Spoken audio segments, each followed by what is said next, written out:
سے سورہ فاتحہ ہے مرحوم ذوالفقار حسین نقوی، ارزار حسین نقوی، معراج نقوی، احمد علی جعفری، ذوالفقار حیدر جعفری، تمام مومنین و مومنات شہداء ملت جعفریہ اپنے مرحومین کو شامل کرے۔ والد مرحوم، بسم اللہ الرحمن الرحیم۔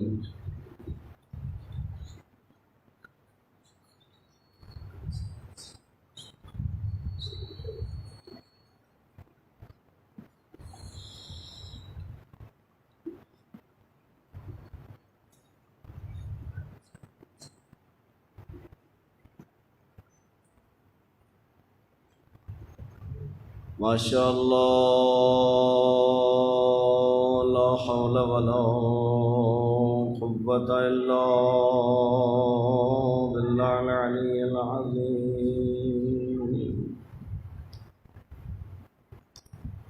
اعوذ باللہ من الشیطان اللعین الرجیم، بسم اللہ الرحمن الرحیم۔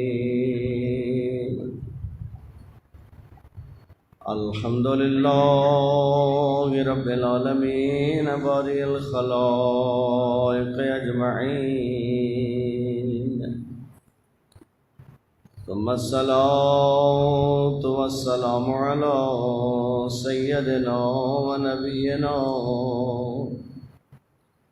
و شفیع ذنوبنا و طبیب قلوبنا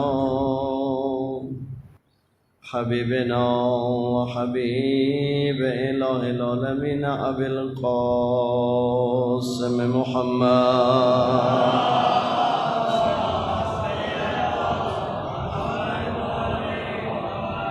وعلی آل بیت طیبین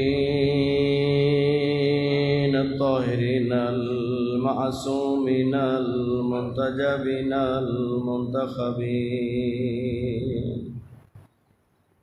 ورحمۃ اللہ علی محبیہم و موالیہم و شیعتہم اجمعین، واللعنۃ الدائمۃ علی اعدائہم ملعونین من اول دار الی الآن ومن الآن الی قیام یوم الدین۔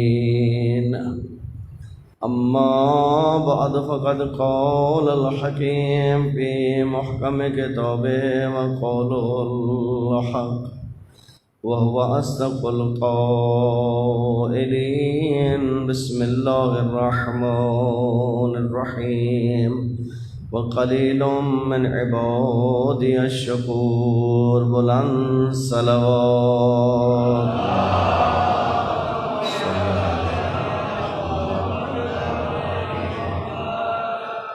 خدا بند کریم آپ کے ان دعا اور عبادات کو اپنی بارگاہ میں قبول فرمائے، جو پریشان المومنین کی پریشانیوں کو دور فرمائے، جن مومنین نے دعائیں ذمہ لگائیں ان کی دعائیں اپنی بارگاہ میں مستجاب فرمائے، آقا اور مولا امام علیہ السلام کا جلد ظہور فرمائے، آقا کے قدموں میں جامع شہادت کی سعادت نصیب فرمائے، اپنی دعا اور عبادات کی قبولیت کے لیے مل کر بآواز بلند صلوات۔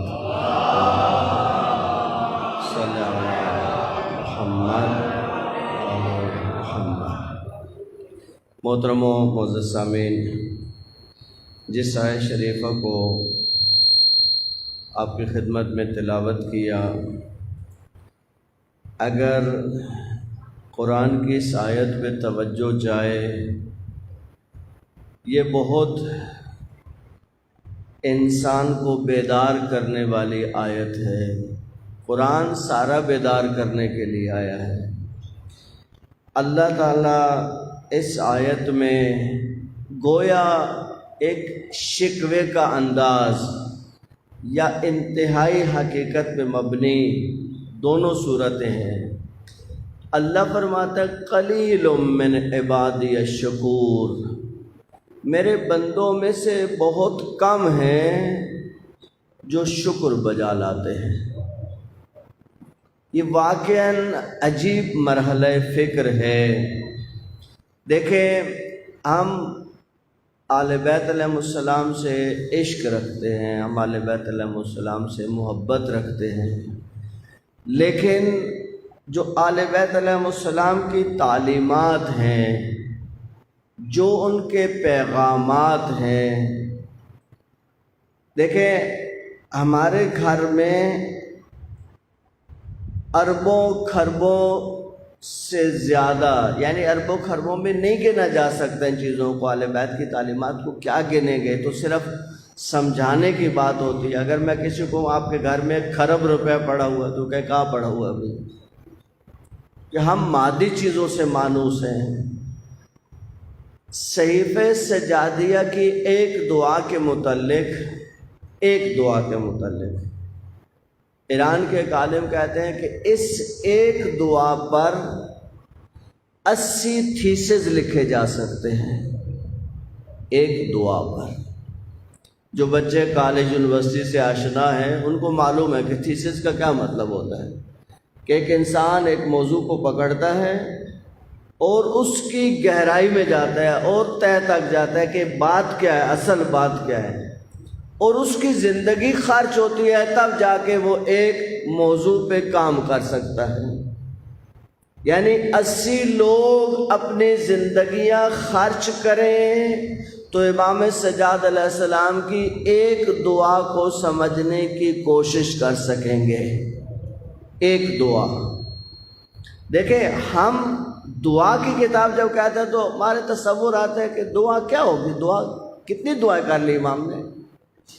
ہمیں اگر آپ کہیں کہ بھی دعا کریں تو ہم کتنی دیر دعا کر لیں گے.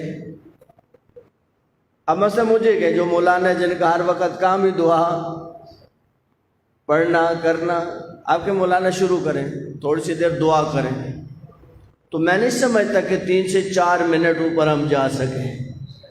ساری دعائیں بھی مانگ کے 3-4 منٹ سے اوپر نہیں جاتا دورانیہ. دعا چیز کیا ہے؟ اگر انسان کو اس دعا کی طاقت کا اندازہ ہو جائے. قرآن کی ایک آیت ہے، اس پہ توجہ. یہ ایک آیت جو شکوے کے انداز میں ہے، ایک اور آیت ہے، اگر تمہارے پاس دعائیں نہ ہوتی، لولا دعاؤکم، اگر تمہارے پاس دعائیں نہیں ہوتی تو اللہ تمہاری طرف توجہ بھی نہیں کرتا. یعنی اللہ کی توجہ کو تم جلب کر سکتے ہو، جذب کر سکتے ہو. اللہ تب تمہاری طرف متوجہ ہوتا ہے جب تم حالت دعا میں ہوتے ہو. امام سجاد علیہ السلام نے جب اللہم صلی علی محمد وآل محمد، دیکھیں میں نے عرض کیا کہ کربلا کے بعد جب حالات تبدیل ہوئے اور مسلمان ایک عجیب مخمصے میں پھنسا، عقیدے گھڑے گئے. ایک جملہ آپ نے بہت سنا، اللہ کے حکم کے بغیر پتہ بھی نہیں ہلتا. یہ کسی نیک نیتی پہ جملہ وجود میں نہیں آیا. میں اپنے کسی جوان بچے سے پوچھوں کہ بیٹا یہ بتاؤ کہ تمہارا ارادہ غالب ہے یا اللہ کا ارادہ غالب ہے؟ تو یہ کہا نہیں مولانا اللہ کا ارادہ غالب ہے. یہ ایک حوالے سے بات بالکل صحیح ہے. مولا امیر علیہ السلام کا جملہ ہے، مولا فرماتے ہیں کہ عرفت ربی بفسخ العزائم، میں نے ارادوں کے ٹوٹنے سے اللہ کو پہچانا کہ جب میں ایک ارادہ کرتا ہوں اور وہ ارادہ ٹوٹ جاتا ہے تو مجھے سمجھ آتی ہے کہ میرے ارادے پہ بھی کوئی طاقت ہے غالب جو میرے ارادے کو توڑ دیتی. یہ ایک الگ وادی ہے، جو میں عرض کر رہا ہوں یہ ایک الگ وادی ہے. اللہ کا ارادہ ہمارے ارادوں پہ غالب ہے. اگر اس کو نظریہ جبر سے دیکھیں تو بالکل غلط بات ہے، بالکل غلط. جو مسلمانوں کا ایک پورا مسلک جس کو جبری کہتے ہیں، وہ کیا ہے؟ وہ کہتے ہیں کہ ہم کون ہیں، ہم کچھ نہیں کر سکتے، ہم مجبور محض، ہم مجبور محض. جو کرواتا ہے اللہ کرواتا ہے. اچھا یہ تم نے چوری کی تو کس نے کی؟ تم نے کی یا اللہ نے کروائی؟ اگر خدا نہ خواستہ تم یہ عقیدہ رکھتے ہو کہ چوری اللہ نے کروائی، کہتے ایک بندہ آیا مسجد سے بلب اتارا اور اس میں ایک چھوٹی سی پرچی لگائی، کہا چوری وہ ہوتی ہے جس کا مالک نہ دیکھے، اللہ تو ہر جگہ ہے، لہذا یہ چوری۔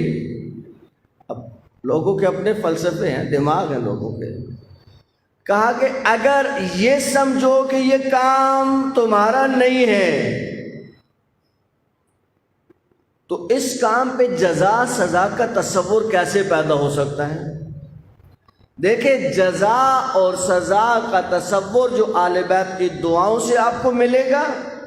دیکھیں امام سجاد علیہ السلام کی ان دعاؤں کو، صلوات بھیجے امام کی ذات پر، سمپل دعا نہیں سمجھیں۔ یہ جملے جو وجود میں آئے کہ اللہ کے حکم کے بغیر پتہ بھی نہیں ہلتا، یہ جملے کیوں وجود میں آئے؟ جب واقعہ کربلا ہوا،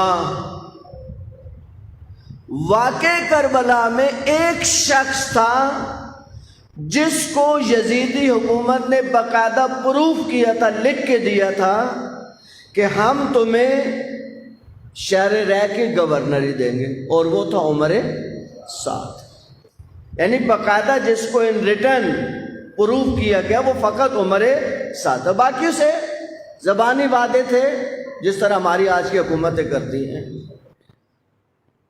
عجیب ہے، یہ والے پہلو بھی عجیب ہے کربلا کے۔ عمر سعد کو امام نے ایک جملہ کہا، امام نے کہا عمر سعد، میں شہر رے کی گندم تمہارے مقدر میں نہیں دیکھ رہا۔ امام نے اس کو بہت اوپن آفر کی۔ امام نے کہا تم کیوں یہ کام کرنا چاہتے ہو؟ تمہیں پیسے کا لالچ ہے، جتنے پیسے چاہیے میں حسین ابن علی تمہیں دیتا ہوں، کتنا پیسہ چاہیے تمہیں؟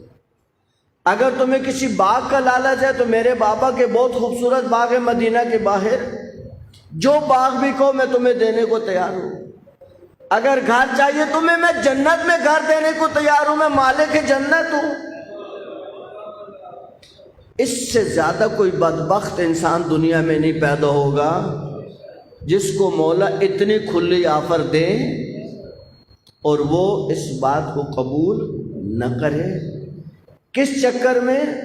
رے کی گندم کے چکر میں۔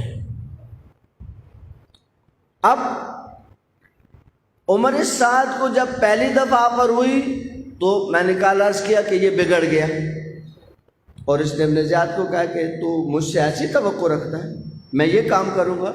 عمر سعد سے پہلے اس نے حر کو کہا کہ اگر تو نے حسین کو روک ہی لیا کربلا میں تو کام بھی تمام کر دو۔ حر نے کہا بھول جاؤ اس بات کو، یہ کام نہیں ہونے کا مجھ سے، جو ہو گیا وہ ہو گیا، اس سے آگے مجھ سے توقع نہیں رکھنا۔ اب اس نے جائزہ لیا کون ہو سکتا ہے، عمر سعد کو کہا، اس کو پڑھا اندر سے کہ اس کے اندر کیا لالچ ہے۔ دیکھیں ان باتوں کی طرف آج توجہ رکھیں، دشمن ہر حربے سے وارد ہوتا ہے، ہر حربے سے وارد ہوتا ہے۔ کسی کو دیکھے گا اس کو شہرت کی لالچ ہے، اس کے لیے وہی میدان سجایا جائے گا، کسی کو اقتدار کی لالچ ہے اس کے لیے وہ۔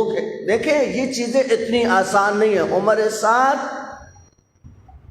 کو ابن زیاد نے لکھ کے دیا کہ میں تمہیں، اب پہلے اس کو نہیں کہا کہ میں تمہیں امام حسین کے قتل کے لیے بھیجنا چاہتا ہوں، پہلے اس کو کہا کہ میں نے ارادہ کر لیا کہ شہر رے کی گورنری تمہیں دے دی جائے۔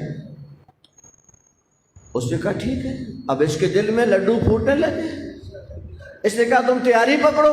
اب اس نے اپنے جو بھی پیکنگ ویکنگ ہوتی ہے وہ شروع کی۔ اب یہ آیا کچھ دنوں کے بعد، کہا کہ کیا ہوا؟ کہا کہ وہ پہلے اس تک پیغام پہنچ جائے، جو وہاں کا گورنر ہے وہ وہاں سے حرکت کرے گا، چلے گا تو میں ادھر سے تمہیں روانہ کر دوں گا۔ اب اس کو وہ کیا کر رہے ہیں؟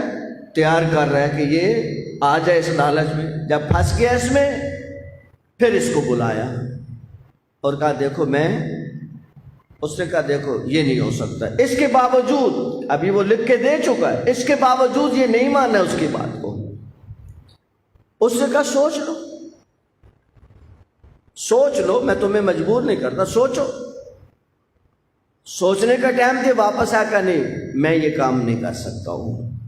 کہا اچھا ٹھیک ہے، پھر وہ جو میں نے تمہیں وثیقہ لکھ کے دیا ہے وہ لے کے آؤ۔ اب اس نے کہا کہ مجھے سوچنے کا ٹائم دے، اب واپس سوچنے پہ آیا۔ عربی میں ایک لفظ استعمال ہوتا ہے تسویل، چھوٹی تے، سین، واو، یہ لام۔ تسویل نفس کے اس دھوکے کو کہتے ہیں۔ دیکھیں نفس کے کئی دھوکے ہیں، نفس انسان کو کئی طریقوں سے دھوکوں میں مبتلا کرتا ہے۔ نفس کے اس دھوکے کا مطلب یہ ہوتا ہے کہ انسان ایک غلط کام کر لیتا ہے اس امید پہ کہ تھوڑی دیر بعد ٹھیک کر لوں گا۔ مثلا یہاں کو غلط چیز کھا لی اس امید پہ کہ یہ سامنے جنرل سٹور ہے، وہاں جا کے اس کا توڑ کھا لوں گا، لیکن یہ بھول جاتا ہے کہ وہاں تک پہنچ سکوں گا یا نہیں۔ یہ چیز غلط کھا کے میں اس جنرل سٹور تک پہنچ پاؤں گا یا نہیں، یہ بھول جاتا ہے، اور یہی نفس کا دھوکہ ہے۔ اب عمر ساتھ سوچوں میں پڑا ہوا کیا کرے۔ کہا ٹھیک ہے، جرم تو بڑا ہے لیکن اللہ کریم تو ہے، اللہ کی اتنی رحمت واسعہ ہے، معافی مانگ لیں گے، توبہ کر لیں گے۔ آج کتنے لوگ اسی امید پر گناہوں کی وادیوں میں غرق ہیں کہ توبہ کر لیں گے، لیکن اس بات سے غافل ہیں کہ عمر سعد کی طرف وقت بھی ملے گا یا نہیں ملے گا۔ وہ وقت آئے گا کہ آپ معافی مانگ سکیں۔ عمر سعد اب ڈبل مائنڈڈ ہو گیا۔ کہا ٹھیک ہے، فی الحال یہ کام کرتے ہیں، پھر جا کے اللہ سے معافی مانگیں گے۔ اے آیا، کہا ٹھیک میں جاتا ہوں۔ انہوں نے کہا جاؤ۔ اب دیکھیں کل میں نے عرض کیا اللہ کے ارادے اور دنیا والوں کے ارادے۔ عمر سعد کا ارادہ کیا تھا؟ امام کو شہید کرنا، اور شہید کر کے جا کے گورنر بن جانا کس کا؟ شہر رائے کا۔ امام نے اس کو ایک اور جملہ کہا، اور یہ جملہ سب کے لیے ہے۔ امام نے فرمایا دیکھو حرام کے اوپر بنیادیں رکھ کے بلڈنگیں کھڑی نہیں رہتی ہیں۔ کسی حرام پہ بنیاد رکھو گے اور سوچو کہ وہ بلڈنگ کھڑی رہے، وہ کسی وقت بھی گر جائے گی۔ تم اتنا بڑا جرم کر کے سمجھو کہ تمہارا اقتدار بچ جائے گا۔ امام نے جتنا سمجھانا تھا سمجھا دیا۔ اب واقعہ کربلا ختم ہوا۔ اب لوگوں کو ہوش آیا، یہ ہوا کیا؟ ہم نے کیا کیا؟ ہمیں کیا بتایا گیا اور ہوا کیا؟ اب جب تھوڑا دیکھیں گرد جب اڑ رہی ہوتی ہے تو بہت سی چیزیں نظر نہیں آتی، لیکن جب گرد بیٹھی اب سمجھ آیا کہ ہوا کیا۔ یعنی کتنی خواتین نے شوہروں کو گھر میں داخل نہیں ہونے دیا کہ اللہ کی تجھ پہ لعنت۔ ان میں سے ایک خولی ہے جس کی زوجہ نے کہا اللہ کی تجھ پہ لعنت، تو گھر میں کیا چیز لے کے آیا ہے، تمہیں شرم آتی ہے؟ اب ظاہر ہے کہ فضا تو بن گئی، آہستہ آہستہ ماحول تبدیل ہونا شروع ہوا۔ اب جب یہ واقعہ ہو گیا تو سب نے عمر سعد کو لعن طعن کرنا شروع کی۔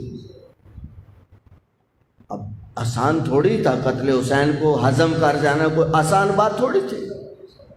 اس نے کہا میں نے تھوڑی کیا یہ کام، میرے پیچھے کیوں پڑ گئے ہو آپ سب؟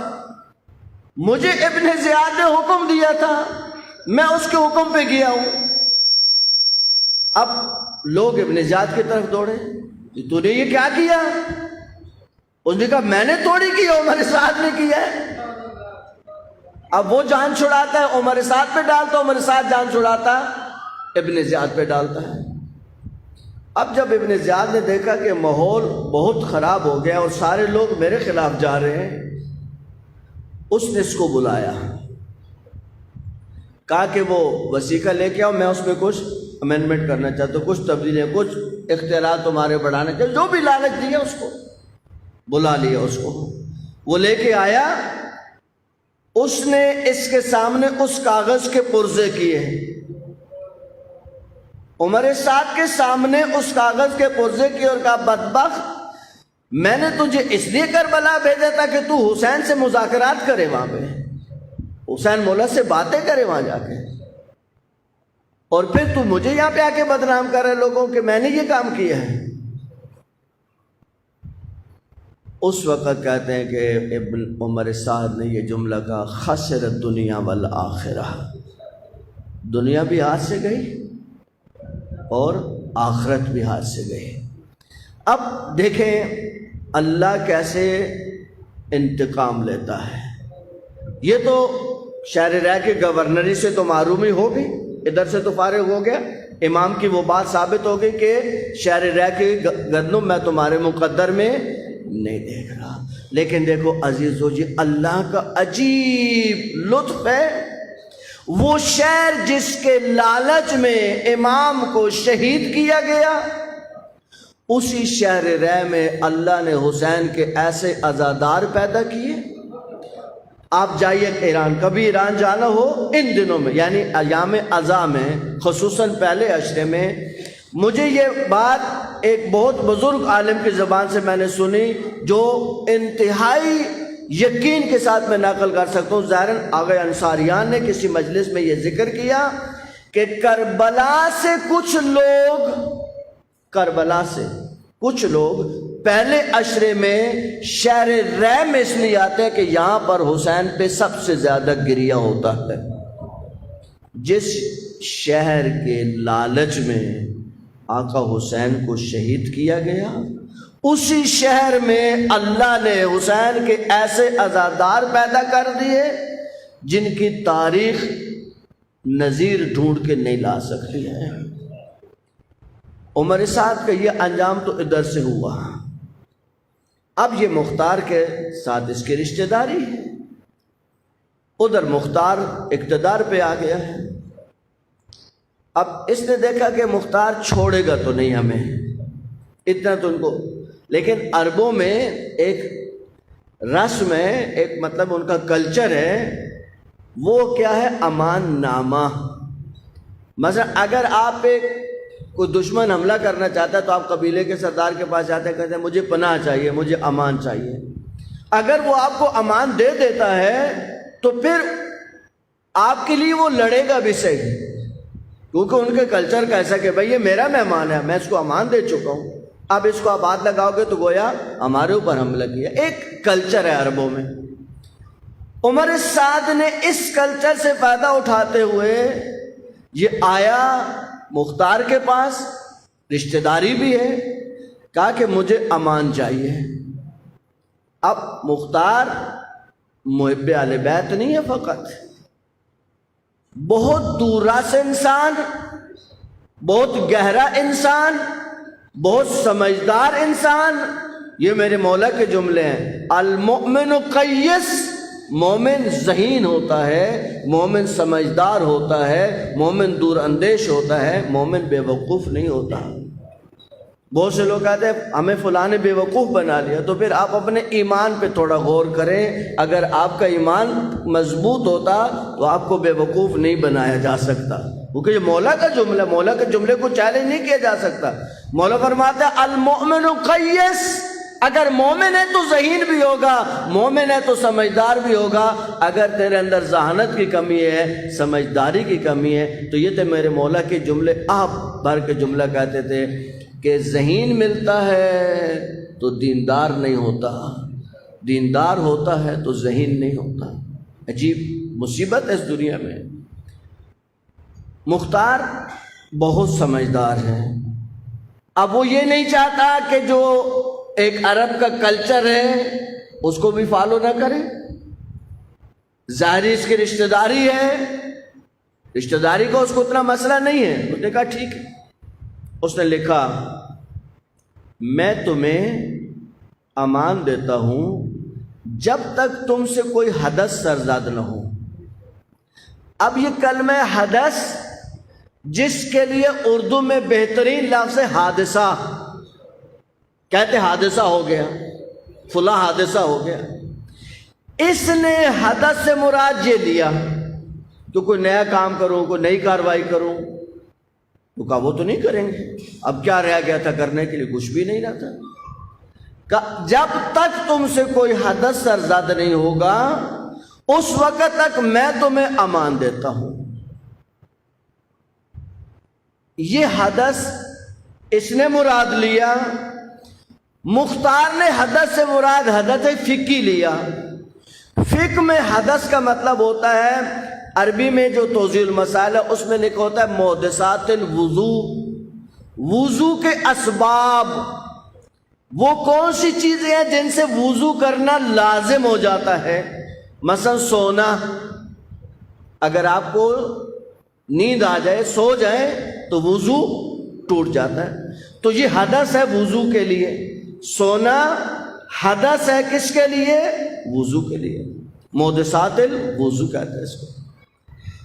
مختار نے اس سے حدث فقہی مراد لیا، تو آپ کو سمجھ آئی کہ فقیہ کتنا دور اندیش ہوتا ہے۔ آج نالائق، بے وقوف، ان پڑھ علماء کے خلاف زبان کھولتے ہیں، وہ بھی مراجع کے خلاف۔ آپ کو مراجع کی دور اندیشی کا اندازہ ہے؟ آپ کو پتہ ہے ایک فقیہ کتنا دور اندیش ہوتا ہے؟ ایک فقیہ دنیا کے لیے کتنے مسائل کھڑے کر دیتا ہے ایک جملے سے۔ پڑھیے علماء کی تاریخ، پڑھیے مراجع کی تاریخ۔ مختار کا تو آپ کے سامنے آ گیا، مختار نے اس کو امان نامہ لکھ کے دے دیا اور یہ خوشی خوشی چلا گیا کہ ہمارا تو کام ہو گیا، ہمیں تو بادشاہ وقت نے امان نامہ لکھ کے دیا، اب ہمیں کون ہاتھ ڈال سکتا ہے۔ سلام کرتا ہوں میں مختار تیری بصیرت کو، واقعاً سلام کرتا۔ اللہ صلی علی محمد۔ اب کچھ وقت گزرا، مختار نے اپنے سپاہیوں کو بلایا اور کہا کہ تم اس کے گھر جاؤ اور یہ سو رہا ہوگا، اس کو تم اٹھانا، جب تم اٹھاؤ گے یہ تمہیں میرا امان نامہ دکھائے گا، یہ جب امان نامہ دکھائے تو فوراً اس بدبخت کو وہیں مار دو، بستر پہ مار دو اس کو۔ المعمور و معذور، عربی میں کہتے ہیں کہ جو معمور ہوتا ہے، جس کو حکم دیا جاتا ہے، وہ معذور ہے، اس کا کوئی عذر تھوڑی چلتا ہے۔ بادشاہ کا حکم ہے، ماننا ہے۔ سپاہی آئے، یہ ملعون سو رہا تھا، اس کو اٹھایا، اٹھانے کے بعد اس نے کہا کیا ہوا؟ کہا ہمیں مختار نے بھیجا۔ کہا نہیں، مختار نے تو مجھے امان نامہ دیا ہے۔ اس نے فوراً امان نامہ نکالا، انہوں نے وہاں اس کو سر قلم کر دیا۔ لیکن جب واپس آئے تو کہا مختار آپ اہل بیت کے ماننے والے ہیں، اہل بیت سے محبت رکھنے والے ہیں، آپ نے خود اس کو امان نامہ لکھ کے دیا ہے، تو پھر آپ نے ہمیں کیسے قتل کا حکم دیا؟ اس نے کہا میں نے امان نامے پہ عمل کر لیا ہے۔ کیا لکھا ہوا پڑھو تم۔ اب وہ عرب ہے، عربوں کو کون سا مشکل ہے حدث سمجھانا۔ کیا لکھا ہوا؟ کہا کہ جب تک حدث سرزد نہیں ہو، تو کہا جب تم گئے تو کیا کر رہا تھا؟ کہا سو رہا تھا۔ کیا حدث سرزد نہیں ہوا؟ کہا ہو گیا۔ کہا بس امان نامہ ختم ہو گیا، ہم نے امان دی تھی جب تک حدث سرزد نہیں ہوتا۔ عزیزو، یہ وہ لوگ ہیں جنہوں نے در آل بیت پہ اپنی پیشانیوں کو چکایا ہے اور آل بیت کے در سے سیکھا ہے کہ دشمن سے انتقام کیسے لینا ہے اور معاشرتی قدروں کو کیسے بچانا ہے، معاشرتی قدریں بھی پامال نہ ہو اور دشمن کا بھی کام تمام ہو جائے۔ یہ فقیہ آل بیت کر سکتا ہے جس نے آل بیت کی چوکھٹ پہ اپنی پیشانی کو جھکایا ہوا ہے۔ مومن کو علم سے کیا ملتا ہے؟ صرف معلومات۔ علم صرف معلومات دیتا ہے انسان کو، یعنی بصیرت بھی دیتا ہے۔ اگر علم بصیرت نہیں دیتا تو وہ کس کام کا ہے؟ علم انسان کی بصیرت کو بڑھاتا ہے، انسان کی بصیرت میں اضافہ ہوتا ہے۔ فقی دنیا کی آپ پڑھیے، فقہا کی تاریخ کو پڑھیے، مختار کے بعد جو واقعات ہے تاریخ بھری پڑی ہے۔ ایک واقعے کی طرف صرف اشارہ کرتا ہوں تاکہ بچے کم از کم دلچسپی پیدا ہو ان کی کہ فقہا کے یہ والے جو پہلو ہیں یہ کتنے دلچسپ بھی ہیں۔ دیکھیں، ایران میں انقلاب سے پہلے برطانیہ نے یہ پلاننگ کی کہ ہم وہاں پہ جا کے تمباکو کی فیکٹریاں لگائیں گے۔ اصل تمباکو کی فیکٹریاں لگانا مقصد نہیں تھا، مقصد تھا کہ جب ہم جائیں گے تمباکو کی فیکٹری لگائیں گے، ہمارے لوگ آئیں گے، ہمارا کلچر آئے گا، لوگ ہمارے لباس کو دیکھیں گے، وہی لباس پہنیں گے، ہماری تہذیب کو دیکھیں گے، اسی تہذیب کو اپنائیں گے، ہمارے انداز کو دیکھیں گے، اسی انداز کو اپنائیں گے۔ آج غیر محسوس طریقے سے یہ کام کرنے میں وہ کتنے کامیاب ہوئے کہ جس کلچر کو بھی انہوں نے رواج دینا چاہا خاموشی سے رواج دے دیا، اور ناسمجھی میں ہم سارے ان کے کلچرز کو اپناتے چلے گئے۔ بہت سی چیزیں ہیں اس کے اندر، بہت چیزیں، ابھی میں اس طرف نہیں جاتا ہوں کیونکہ پھر بات اس طرف چلی جائے گی۔ اب ان کا اپنا ایک منصوبہ تھا، اپنی ایک پلاننگ تھی۔ اس طرف نجف اشرف میں اپنے مولا کی خدمت میں بیٹھے فقہا، ان میں سے ایک شیرازی بزرگ، یعنی ان کا یہ نام مشہور ہو گیا شیرازی بزرگ کہ میں طالب علم ہوں، مجھے آج تک ان کا نام یاد نہیں رہتا، یہ یاد رہتا کہ شیرازی بزرگ کا واقعہ ہے۔ شیرازی بزرگ نے دیکھا کہ دشمن کس طریقے سے ایک اسلامی ملک میں، ایک آل بیت کے ساتھ محبت رکھنے والے ملک میں آ کر کیسے اس کلچر کو تباہ کرنا چاہتا ہے۔ کیونکہ ایران کا جو شیعہ ہونے کا واقعہ وہ اپنی جگہ پہ ایک دلچسپ واقعہ، وہ بھی ایک فقیہ کے سر ہے، خدا بندہ جو بادشاہ تھا اس کو بھی پڑھیے، وہ بھی ایک دلچسپ کہانی ہے۔ بہرحال شیرازی بزرگ نے فتویٰ دیا۔ دیکھیے فتوے کی نوعیت ہوتی ہے، ایک ہوتا ہے حکم اولی، فقہ میں کہتے ہیں حکم اولی، اور ایک ہوتا ہے حکم ثانوی۔ بہت ساری چیزیں حکم اولی کے تحت حرام نہیں ہوتی ہیں، مثلا ہر آدمی کے لیے حکم اولی کے تحت سگریٹ پینا حرام نہیں ہے، حکم اولی سگریٹ کے لیے حرام نہیں ہو سکتا ہے۔ ہاں اگر ڈاکٹر کہتا ہے کہ اس آدمی کو سگریٹ پینے سے اتنا نقصان ہوگا کہ اس کے پھیپھڑے جواب دے جائیں گے، اس کا سسٹم بیٹھ جائے گا، اب حکم ثانوی آئے گا، کیونکہ اس سگریٹ سے تمہارے جسم کو نقصان پہنچ رہا ہے، نسوار منہ میں رکھنے سے نقصان پہنچ رہا ہے، پان منہ میں رکھنے سے پورا سسٹم تباہ ہو رہا ہے۔ اب حکم ثانوی کے تحت گٹکا بھی حرام، پان بھی حرام، ساری چیزیں حرام ہو جائیں گی جب یہ چیزیں اس نقصان کے درجے پہ پہنچ جائیں کہ جس کی ڈاکٹر تشخیص دے۔ اگر ڈاکٹر کہتا ہے یہ چیز حرام، اب نقصان دہ ہے، اب آپ سگریٹ نہیں پیجیے گا، آپ کا سسٹم بہت خراب ہو چکا ہے، اس کو کہتے ہیں حکم ثانوی۔ شیرازی بزرگ نے کہا کہ آج کے بعد تمباکو نوشی حرام ہے، اگر تمہارے جسم کو نقصان دے تو فقیہ فتویٰ دے سکتا ہے، اور اگر تمہاری فکروں کو کوئی چیز خراب کر رہی ہو تو فقیہ کیسے فتویٰ نہیں دے سکتا ہے؟ وہ چیز جو تمہارے جسم کو نقصان دے اس کے لیے تو فقیہ کے پاس اختیار ہے کہ حکم ثانوی کے تحت حکم دے کہ اب یہ چیز آپ پر حرام ہے۔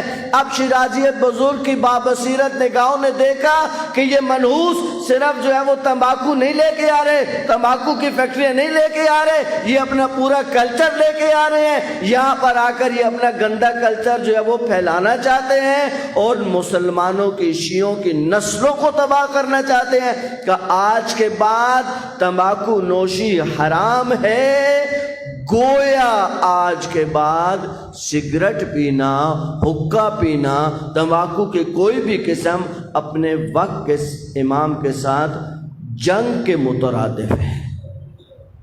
یعنی اگر آج کے بعد کوئی شیعہ سگریٹ پیے گا، شیرازی بزرگ اس وقت کی بات ہے، تو گویا اس نے وقت کے امام کے ساتھ جنگ شروع کی ہے۔ فتویٰ آ گیا۔ تاریخ عجیب ہے کہ شاعران کی زوجہ کو شاعران نے کہا کہ میرا حقہ بھر کے لاؤ۔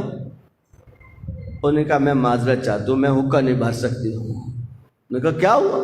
کہا آقا کا حکم آ گیا۔ انہوں نے کہا میں تمہارا شوہر ہوں، میرا حکم نہیں چلے گا تم پہ۔ اس نے کہا جن کے نکاح سے تم میرے اوپر حلال ہوئے ہو، اگر وہ نکاح نہیں پڑھتے تو میں تمہارے اوپر حلال نہیں ہوتی۔ ان کا حکم آ چکا ہے، میں معذرت چاہتی ہوں، میں یہ کام نہیں کر سکوں گی۔ اب اس ایک فتوے کا اثر کہاں تک گیا؟ بادشاہ کی زوجہ تک۔ کہتے ہیں کہ ہزاروں ٹن، ایک ٹن جو ہوتا ہے کتنا ہوتا ہے؟ بچوں کو بتانا پڑتا ہے ایک ٹن میں کتنے کلو ہوتے ہیں؟ 1000 کلو۔ ہزاروں ٹن تمباکو کو ایران میں جلایا گیا اور ان کو اپنے بوریا بستر باندھ کے وہاں سے جانا پڑا۔ چلے تو گئے لیکن گہری سوچوں میں مبتلا ہو گئے کہ یہ ہوا کیا ہے، یہ کون سی طاقت ہے کہ ایک کلمے کی جنبش سے ہمارا پورا سسٹم ادھر سے ادھر ہو گیا۔ یہ کون لوگ ہیں بھائی؟ ان کو چیک کرو۔ اب مرجعیت پہ انہوں نے تحقیق کرنا شروع کی اور ان کو سمجھ آیا کہ شیعوں میں ایک نظام ہے، نظام مرجعیت، کہ یہ لوگ اپنے امام کے حکم پر، دیکھیں آج بہت سے جوانوں کو یہ کہہ کر کہ ہم پر اطاعت معصوم کا حکم ہے، ہم پہ تقلید نہیں ہے۔ میں نے ایک جوان سے پوچھا، میں نے کہا بیٹا آپ بتاؤ کہ کس کی تقلید میں ہوں؟ کہا میں امام زمانہ کی تقلید میں ہوں۔ میں نے کہا بیٹا میں آپ کی معرفت پہ قربان جاؤں، امام کی تقلید نہیں ہوتی ہے، امام کی اطاعت ہوتی ہے۔ اطیعوا اللہ و اطیعوا الرسول و اولی الامر منکم، اللہ نے امام کی اطاعت کو حکم دیا ہے۔ تقلید ہوتی ہے غیر معصوم کو، یہ ٹیکنیکل فرق ہے۔ اطاعت مطلقہ ہو تو معصوم کی ہوتی ہے، مطلقہ اطاعت، واللہ اطاعت والدین کی بھی ہے لیکن وہ مطلقہ نہیں ہے، اس کے ساتھ قید لگائی گئی ہے۔ مطلقہ اطاعت معصوم کی ہوتی ہے اور تقلید غیر معصوم کی ہوتی ہے۔ میں نے کہا چل یہ تو ٹیکنیکل فرق ہے، آپ کو نہیں پتہ ہے، آپ کو ہم معاف کرتے ہیں، لیکن یہ بتائیے کہ میں فرض کرے آغا سیستانی کا مقلد ہوں، میرے پاس ان کی توضیح المسائل ہے، میرے پاس ان کی ویب سائٹ ہے، میرے پاس یہاں ان کے نمائندگان ہیں، ان کے ٹیلی فونز ہیں، ان کے نمبرز ہیں، ان کی بہت ساری چیزیں ہیں۔ اگر مجھے کوئی مسئلہ سمجھ نہیں آتا ہے تو میں ان کی ویب سائٹ پہ ڈالتا ہوں، ان کے نمائندے سے پوچھتا ہوں، ان کی کتاب میں ڈھونڈتا ہوں، تو بالآخر مجھے پتہ چل جاتا ہے کہ آغا سیستانی نے اس مسئلے میں کیا رہنمائی فرمائی ہے۔ میں نے کہا آپ بتائیں کہ اگر آپ کو کوئی مشکل پیش آئے تو امام کا کوئی واٹس ایپ ہے آپ کے پاس؟ امام کی کوئی فیس بک کی آئی ڈی آپ کے پاس؟ تو ہمیں بھی بتا دیں، ہم سے بھی شیئر کر لیں۔ اچھا چلے وہ سیکرٹ ہے، آپ ہم سے شیئر نہیں کرنا چاہتے، اپنے پاس ضرور رکھیے۔ یہ 2-3 مسئلے ہیں، ہمیں امام سے پوچھ کے بتا دیجیے۔ کہنا مولانا آپ کیا کہہ رہے ہیں؟ میں نے کہا جو آپ نے کہا میں اس کو کھول کے بتا رہا ہوں۔ آپ کو یوں کھول کے پلایا گیا بند کر کے، آپ کو سمجھ نہیں آئے کہ کیا ہوا، میں اس کو کھول رہا ہوں، کچھ بھی نہیں ہوا، وہی جملہ واپس آئے گا، اللہ کے حکم سے پتہ بھی نہیں ہوتا، وہ بھی کھول کے پلایا بند کر کے۔ اب یہ جملہ کس کو برا لگتا ہے؟ اللہ کے حکم کے بغیر پتہ بھی نہیں۔ اس کے پیچھے کیا تھا؟ اس کے پیچھے یہ تھا کہ کربلا کے واقعات جب کھلے اور لوگوں نے ان پہ لان تان کرنا شروع کی کہ تم نے کیا کیا، انہوں نے کہا ہم نے تھوڑی کیا، جو اللہ چاہتا ہے وہ ہوتا ہے۔ اب مفتی خریدے گئے، مفتی مفت میں نہیں خریدے جاتے، توجہ فرما رہے ہیں، مفتی مفت میں نہیں خریدے جاتے ہیں، مفتی بہت مہنگے خریدے جاتے ہیں، بڑی بھاری قیمت لگتی ہے ان کی۔ ایک ہمارے بزرگ تھے، حکم سے پڑھ کے آئے، بہت بڑا نام ہے، میں کسی خاص جہت کی وجہ سے نام نہیں لیتا، شاید کوئی اور مسئلہ کھڑا ہو جائے خواہ مخواہ کو۔ ان سے کسی نے کہا کہ قبلہ آپ ہماری مثلا تنظیم میں آ جائیں یا ہماری طرف آ جائیں۔ تو انہوں نے کہا کہ آپ مجھے 3 کروڑ روپے دیں. اس وقت اب بھی 3 کروڑ کی کم ویلیو نہیں ہے، آج سے 30 سال پہلے کی، 40 سال پہلے کی بات. انہوں نے کہا مجھے 30 کروڑ روپے دیں. 3 کروڑ کا 3 کروڑ. انہوں نے کہا جب دین ہی بیچنا ہے تو کچھ لے کے بیچوں. جب میں دین ہی بیچنے جا رہا ہوں تو کچھ قیمت تو لوں اس کی. ان مفتیوں کو خریدا گیا اور کہا کہ کوئی ایسی بات نکالے کہ بندے کے، عام بندے کے دماغ سے چپک جائے وہ، اور وہ اسی میں الجھ جائے. کہا امام حسین کی شہادت لکھی ہوئی تھی، وہ ہونی تھی، وہ اللہ کا فیصلہ تھا، اللہ کے فیصلوں کو ٹالا نہیں جا سکتا. اللہ کا جو ارادہ ہوتا ہے اللہ کے حکم کے بغیر پتہ نہیں ہلتا. جب اللہ کے حکم کے بغیر پتہ نہیں ہلتا تو اتنا بڑا واقعہ کیسے ہو گیا؟ اب لگے مسلمان اسی میں، آج تک کہتے ہیں اللہ کے حکم کے بغیر پتہ نہیں ہلتا. میں نے کہا اچھا اللہ کے حکم کے بغیر پتہ تو نہیں ہلتا، یہ تمہاری ڈینٹ چھٹا کی زبان اللہ کے حکم کے بغیر کیسے ہلتی ہے یہ بتا دو مجھے. اللہ کے حکم کے بغیر پتہ نہیں ہلتا، اور یہ ڈیڑھ چھٹا کی زبان سارا دن جھوٹ بولتی ہے، غیبتیں کرتی ہے، تہمتیں لگاتی ہے. تو کیا اللہ نے کہا یہ کام کرو؟ یہ کام اللہ نے کہا کرو؟ اللہ تو قرآن میں منع کر رہا ہے. اللہ تو قرآن میں منع کر رہا ہے غیبت نہیں کرو. غیبت کرنا ایسا جیسے مردہ بھائی کا گوشت کھانا ہے، جو اللہ تمہیں غیبت سے منع کر رہے، تم اسی زبان سے غیبت کر رہے ہو اور کہتے ہو اللہ کے حکم کے بغیر پتہ نہیں ہلتا، لیکن تمہاری زبان خوب ہلتی ہے. وہ چھپانا تھا واقعہ کربلا کو، یزید کے ظلم کو چھپانا تھا. بدبخت تو یزید کے ظلم کو آشکار کرتا، حسین کی مظلومیت کو سامنے لاتا. اگر تجھے حسین سے پیار ہوتا تو حسین کی مظلومیت کے قصے پڑھتا، تو حسین کی مظلومیت کو دنیا پہ واضح کرتا اور ظالم کے ظلم کو آشکار کرتا. لیکن تیرا کیونکہ اس ٹبر سے واسطہ تھا تو نے اسی کی ترجمانی کی. اسی طریقے سے ایک چیز ہمارے جوانوں کے ذہنوں میں ڈالی گئی کہ تقلید کیا ہوتی ہے؟ ہمیں تو اطاعت معصوم کا حکم ہے. ایک دفعہ ہم نیٹ پہ بیٹھے اور ایک انتہائی منحوس آدمی تھا، وہ سارا دن بیٹھ کے جوانوں کو اسی طریقے سے گمراہ کرتا تھا. مجھے گروپ میں بلایا. اچھا عجیب اللہ کا یعنی کرم تھا، میرے ساتھ اس کی عجیب بنتی تھی، میرے ساتھ وہ ٹھیک ٹھاک رہتا تھا. مجھے میسج کیا مولانا آپ وہ کبھی کبھی سرائکی میں پڑھتے ہیں، ہمیں بہت مزہ آتا ہے. جب بھی میں جاتا کہتے ہیں مولانا تھوڑا سرائکی والا مصائب سنائیں ہمیں. چلے اب ہوا کیا، سوال و جواب شروع ہوا. تو کسی نے سوال کیا تقلید کے متعلق. تقریباً 40 لوگ اس وقت اس گروپ میں موجود تھے. میں نے تقریباً 35 منٹ جو ہے وہ اس سوال کے جواب میں جتنے بھی دلائل ذہن میں تھے وہ سارے بتائے. اب اس منحوس کی تو سٹی گول ہو گئی، اس کو پریشان ہو گیا کہ بھئی جتنا سارا دن ہم نے محنت کی وہ ساری محنت پہ پانی پھر رہا ہے. اس نے فوراً ہاتھ کھڑا کیا.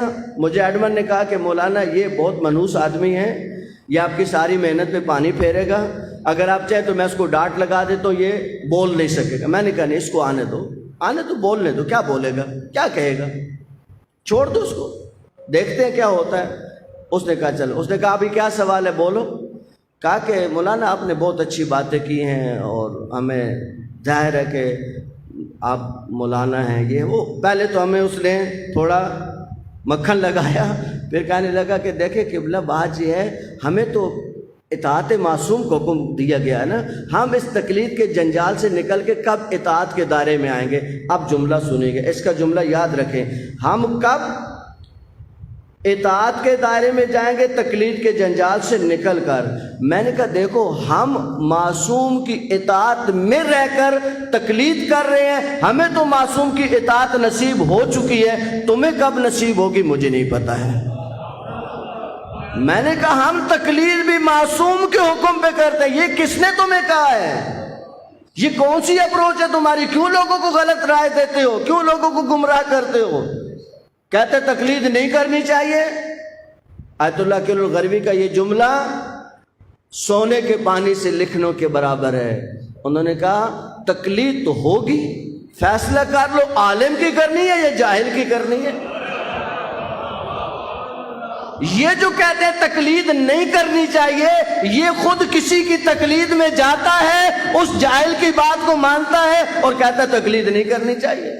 تو تقلید تو نے کی. تو نے تو تقلید کی، تو کہہ رہے تقلید نہیں کرنی چاہیے، تو فیصلہ کر عالم کی کرنی ہے یا جاہل کی کرنی ہے۔ تقلید سے چھٹکارا نہیں ملنے والا ہے۔ اور آل بیت علیہ السلام کا یہ لطف، یہ کرم دیکھیں، آل بیت علیہ السلام اپنے زمانے میں، اب ان سے ایک سوال ہے، یہ کہتے ہیں جی اچھا اگر چھٹے امام کے زمانے میں تقلید ہوتی تھی، یعنی اللہم صلی علی محمد وعلی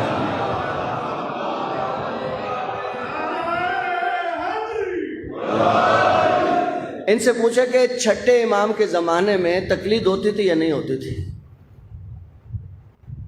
چھٹے امام کے زمانے میں، پانچویں امام کے زمانے میں، امام مدینہ میں ہیں، مدینہ کے باسی کو اگر کوئی مسئلہ پیش آتا ہے وہ اٹھ کے آ کے پوچھے گا نا، امام سے پوچھ سکتے ہیں، آتے بھی تھے لوگ۔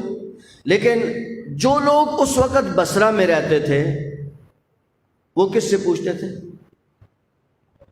امام مدینہ میں موجود ہے، امام موجود ہیں، مدینہ میں ہیں، نہ اس وقت ٹیلی فون ہے، نہ اس وقت واٹس ایپ ہے، نہ اس وقت فیس بک ہے، رابطے کی کوئی سبیل نہیں ہے، مسئلہ درپیش ہے۔ یا تو بصرہ سے چلے مدینہ، کیا ہر آدمی کے لیے ممکن تھا کہ وہ بصرہ سے مدینہ آتا؟ مسئلہ پیش آئے گا، نماز کا مسئلہ پیش آ گیا، وضو کا مسئلہ پیش آ گیا، تو اس وقت بھی امام کے نمائندے ہوتے تھے جنہوں نے امام کی باتوں کو یاد کیا ہوتا تھا، اور امام کی باتوں کو یاد کر کے وہ لوگوں کو بتاتے تھے۔ اسی کو تقلید کہتے ہیں۔ تقلید کا مطلب یہ نہیں ہوتا کہ مجتہد اپنی جیب سے نکال کے کچھ بتاتا ہے، وہ قول معصوم کو پڑھتا ہے اور آپ تک منتقل کرتا ہے۔ امام، اچھا امام موجود ہے مدینہ کے اندر، مدینہ کے اندر امام بنفس نفیس تشریف فرما ہے، سائل پہنچتا ہے، امام کہتا ہے یہ زرارہ بیٹھا ہے، اس سے پوچھو، یہ ابان بن تغلب بیٹھا ہے، اس سے پوچھو، یہ محمد بن مسلم بیٹھا ہے، اس سے پوچھو۔ مولا آپ خود موجود ہیں؟ مولا فرماتے ہیں ہاں ہم موجود ہیں، لیکن ہم تمہاری تربیت کر رہے ہیں، ایک وقت آئے گا ہمارے قائم پردہ غیبت میں ہوں گے، ہم تمہاری آج سے تربیت کر رہے ہیں کہ ہمارے ہوتے ہوئے جب ہم حکم دے رہے ہیں کہ ہمارے سامنے ہمارے معتمد سے پوچھو۔ کوئی شیعہ مجھے بتائے، چیلنج کرتا ہوں، کتنے لوگوں کے مسئلے ہیں کسی کو امام معصوم نے قبر سے جواب دیا ہو؟ کتنے لوگوں کے مسئلے ہیں؟ جائیں مولا کی قبر پہ کھڑے ہو جائیں، مانگے سوال، پوچھے سوال۔ یہ بھی اگر آپ کو ملے گا تو یہ بھی مراجع کی تاریخ میں ملے گا، یہ بھی مجتہدین کی تاریخ میں ملے گا۔ نجف میں کہتے ہیں 2 مجتہد تھے، ایک سید اور ایک شیخ۔ شیخ کون ہے؟ شیخ مفید۔ سید کون ہے؟ سید مرتضیٰ علم الہدا۔ شیخ مفید استاد ہیں، سید مرتضیٰ شاگرد ہیں۔ نہ ان سے بڑا کوئی فقیہ ہے، نہ ان سے کوئی بڑا فقیہ ہے، ان سے اوپر کوئی بھی نہیں ہے اس وقت۔ اس وقت ایک مسئلے پہ ان کا اختلاف ہو گیا کہ اگر بارش برس رہی ہو اور نیچے سے ایک نالا بہ رہا ہو اور نجس حیوان مثلا کتا اس نالے کے اوپر سے گزرے تو یہ بارش کا پانی جو ٹپک کے اس نالے میں جائے گا، یہ پانی نجس ہوگا یا پاک ہوگا؟ سید مرتضیٰ کہتے تھے کہ بارش کا پانی جاری ہوتا ہے، اور جاری پانی اگر نجس چیز کے ساتھ مل بھی جائے تو وہ پاک ہی رہتا ہے، وہ نجس نہیں ہوتا ہے۔ شیخ مفید کہتے تھے کہ جب اس کے جسم کے ساتھ ٹکرایا تو وہ نجس ہے، اور وہ نجس ہو کے نیچے گیا۔ دونوں کی باتوں میں بہت وزن ہے، دونوں کی بات اپنی جگہ پہ بہت وزن رکھتی ہے۔ کا فیصلہ کون کرے؟ کہا چلتے ہیں مولا کے پاس۔ آئے نماز توسل پڑھی، مولا سے توسل کیا، کہا مولا آپ بتائیں۔ کہتے ہیں قبر مولا سے، ذریعے مولا سے آواز آئی، الحق مع ولدی والشیخ معتمدی، حق تو میرے بیٹے کے ساتھ ہے، جو سید کہہ رہا ہے وہ صحیح کہہ رہا ہے، لیکن شیخ میرا با اعتماد آدمی ہے، اس پہ ہمارا اعتماد ہے۔ عزیزو، یہ وہ لوگ ہیں جنہوں نے اپنی پیشانیوں کو در اہل بیت پہ جھکائے رکھا اور ساری گالم گلوچ بدتمیزیاں برداشت کی اور اہل بیت کی تعلیمات کو ہم تک پہنچایا۔ یہ کربلا کے مقصد کو جانتے تھے، یہ امام سجاد کی مظلومیت کو اچھی طرح جانتے تھے۔ امام سجاد نے، آپ کیا سمجھتے ہیں آسانی سے یہ باتیں ہم تک پہنچائی ہیں؟ سیف سجادیہ بہت آسانی سے پہنچا ہے، امام کی دعائیں بہت آسانی سے پہنچی ہیں۔ کس کرب میں امام ہوتے تھے، کس تکلیف میں امام ہوتے تھے عزیزو، اس کرب کو میں اور آپ سمجھ نہیں سکتے۔ دیکھیں بی بی زینب کا بڑا مقام ہے، یعنی واقعاً جب انسان اس بی بی کی عظمت کو پڑھتا ہے، کہتے ہیں کہ کربلا کا واقعہ ہو گیا اور امام سجاد مدینہ میں واپس آ گئے۔ کہتے کہ بی بی کوشش کرتی تھی کہ زیادہ امام سجاد کے سامنے نہیں آئے، یعنی بی بی ہمیشہ کوشش کرتی کہ زیادہ آقا سجاد سے سامنا نہیں ہو۔ کیوں؟ جب بی بی سامنے آتی تھی تو آقا سجاد کے زخم تازہ ہو جاتے تھے، زخم ختم نہیں ہوتے تھے، آقا سجاد کے تازہ ہو جاتے تھے، آقا کی کیفیت عجیب ہو جاتی تھی۔ لیکن بی بی اس احترام میں کہ میری وجہ سے میرے بیٹے کو زیادہ تکلیف نہ ہو۔ عزیزو جب واپس پہنچے ہیں، حضرت عبداللہ نے پوچھا بی بی بتائیں کربلا میں کیا گزری ہے؟ کہا عبداللہ کیا بتاؤں تمہیں، جب میرا اکبر گیا تو کیا ہوا، جب میرا قاسم گیا تو کیا ہوا۔ میں بہت مختصر جملے پڑھ کے، اصل میں ایک اور جو مصائب کے جملے پڑھنے، یہ صرف اپنے آپ کو اور آپ کو آمادہ کرنے کے لیے۔ حضرت عبداللہ پوچھتے آئے، بی بی واقعات کربلا سناتی ہیں، پھر پوچھا اس کے بعد کیا ہوا؟ کہ عبداللہ سارے زخم نہیں بھولوں گی، لیکن شام کا زندان، شام کا دربار، وہ یزید پلید کے جملے، وہ تکلیف دہ جملے میں کبھی نہیں بھول سکتی۔ کہا جب حضرت عبداللہ کو بی بی نے بتایا تو عبداللہ اپنی جگہ سے کھڑے ہو گئے، حالانکہ ضعیف تھے اور تلوار پہ ہاتھ چلا گیا۔ بی بی نے کہا عبداللہ کیا کر رہے ہیں؟ کہا بی بی میں شام جاؤں گا اور اس ملعون سے جا کے انتقام لوں گا۔ بی بی نے کہا دیکھو عبداللہ، میں نے بڑی مشکل سے کربلا کو بچایا ہے، میں نے اپنے حسین کا مشن بڑی مشکل سے بچایا ہے۔ کہ عبداللہ کا جلال ختم نہیں ہوتا تھا۔ آقا سجاد کو بی بی نے بلایا، آقا سجاد آئے، کہا چچا کیا مسئلہ ہے؟ جب بی بی نے بتایا، آقا نے اشارہ کیا، کہتے عبداللہ امام کے احترام میں خاموش ہو گئے۔ کچھ عرصہ گزرا، پھر آقا عبداللہ کی وہی کیفیت ہو گئی، پھر آقا سجاد کو بلایا، پھر آقا کے کہنے پہ خاموش ہو گئے۔ کہتے تیسری دفعہ جب آقا سجاد آئے، آقا سجاد نے پوچھا چچا مسئلہ کیا ہے؟ کہا بیٹا سجاد، میں نے جب سے سنا ہے مجھ سے برداشت نہیں ہوتا۔ کہا چچا پھر انصاف تو نہیں کیا، آپ نے آنکھوں سے کچھ بھی نہیں دیکھا۔ آقا آپ نے آنکھوں سے کچھ نہیں دیکھا، میں وقت کا امام ہوں اور میں نے یہ سارے واقعات اپنی آنکھوں سے دیکھے ہیں۔ اے چچا تجھ سے سن کے گوارا نہیں ہوتا، بتا سجاد کے دل پہ کیا گزرتی ہے۔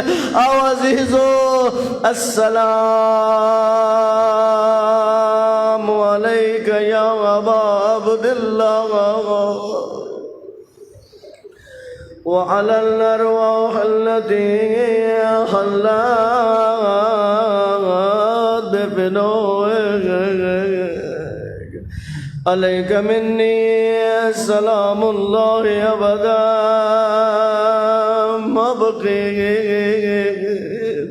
بقی اللیل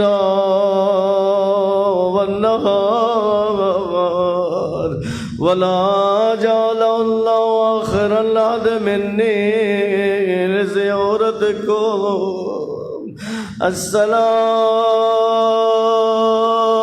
السلام على الحسين وعلى علي ابن الحسين وعلى أولاد الحسين وعلى صحاب بالحسین۔ اے عزیزو بی بی زینب کی پوری تاریخ اٹھا کے دیکھیں گے، کسی ظالم کے سامنے اس بی بی کا سر نہیں جھکا گا، حتیٰ یزید پلید جیسے ملعون کے سامنے زینب کا سر نہیں جھکا گا۔ لیکن تاریخ بتاتی ہے ایک ایسا وقت آیا گا کہ زینب کا سر جھکتا جھکتا جھک گیا گا۔ زندان شام میں خبر دی گئی کہ ہند آ رہی ہے قیدیوں کا دیدار کرنے۔ عزیزو یہ وہی ہند ہے جسے حسین مولا کے صدقے شفا ملی تھی، جس کی آنکھوں میں نور آ گیا تھا۔ ہند نے یزید سے کہا میں جانا چاہتی ہوں، میں قیدیوں کا دیدار کرنا چاہتی ہوں۔ یزید نے کہا چلی جانا، میں منع نہیں کرتا ہوں، لیکن تو بادشاہ کی زوجہ ہے، اپنے پورے پروٹوکول کے ساتھ جانا، اپنے احتشام کے ساتھ جانا۔ کہتی ہے اس کی ایک مجلل کرسی تھی جس پہ یہ بیٹھا کرتی تھی، اس کی کنیزوں نے وہ کرسی اٹھائی اور یہ کنیزوں کے جھرمٹ میں وارد زندان ہوئی۔ جب داخل ہو رہی تھی زینب کی نگاہ پڑی، ہند نے بی بی نے ہند کو فوراً پہچان لیا، یہ وہی ہند ہے۔ اپنی بہن زینب نے ام کلثوم سے پوچھا اتعرف ہذہ، کیا اس آنے والی کو پہچانتی ہے؟ بی بی نے کہا میں نے نہیں پہچانا۔ کہا یہ وہی ہند ہے جسے ہمارے بھائی کے صدقے شفا ملی تھی۔ اللہ کسی کو ایسی غربت نہ دکھائے جو رسول زادیوں پہ آئے گی۔ اے عزیزوں جب بیویوں نے پہچان لیا، کہتے زینب نے سر کو جھکا لیا، بی بی نے بھی سر کو جھکا لیا۔ اس زمین کے اوپر مٹی تھی، بی بی نے مٹی پہ لکیریں کھینچنا شروع کی۔ ہندا کے اس کرسی پہ بیٹھ گئی اور بی بی کی طرف دیکھا اور بی بی سے ایک سوال کیا، کہتے بی بی من ای البلاد انتن، اے بی بی کس شہر کی رہنے والی ہو؟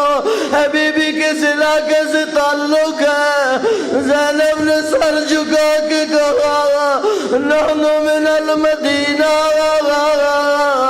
ہم مدینہ کے رہنے والے ہیں۔ عزیزوں بس مدینہ کا نام آیا گا، ہند نے غوراً کرسی کو چھوڑ دیا اور کرسی سے نیچے کھڑی ہو گئی۔ اب بی بی نے سوال کیا لمن عزلت عن المکان، تو نے کرسی کو کیوں چھوڑا گا، کرسی سے کیوں نیچے اتری؟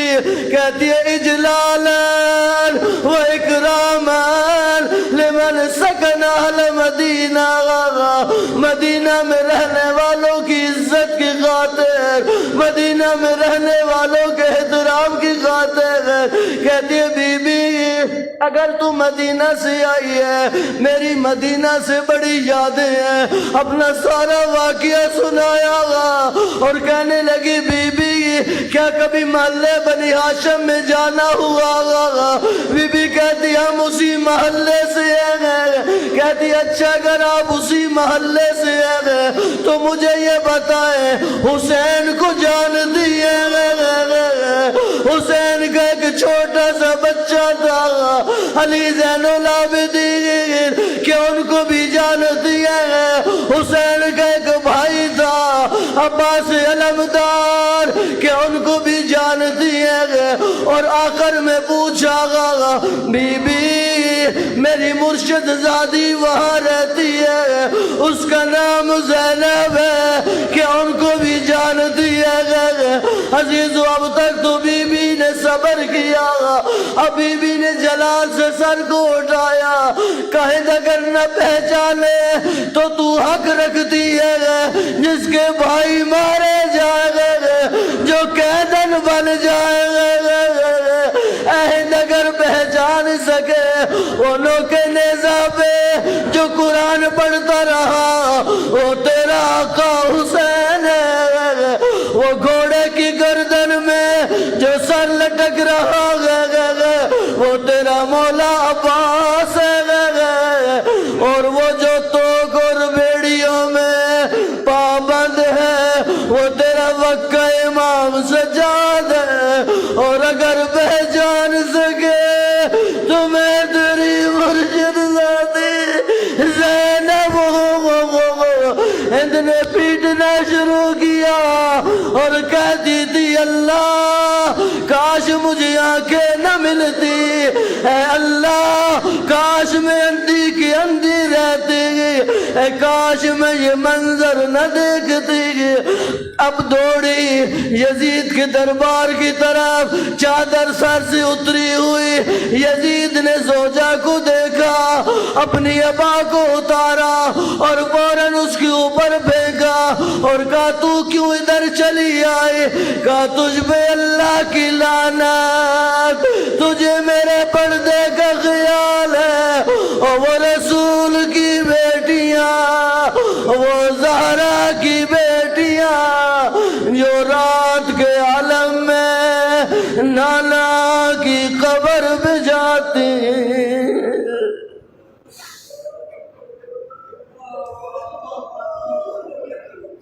الا ولعنۃ اللہ علی القوم الظالمین وسیعلم الذین ظلموا ایم قلب ینقلبون۔ یا اللہ ہمارے اس خلیل توسل کو اپنی بارگاہ میں قبول فرما، اسے ہمارے گناہوں کی بخشش کا ذریعہ قرار دے، تمام مومنین کی دلی حاجات کو پورا فرما، مریضوں کو شفا نصیب فرما، مرحومین کی مغفرت فرما، آقا کا مولا کا جلد ظہور فرما، ہمیں آقا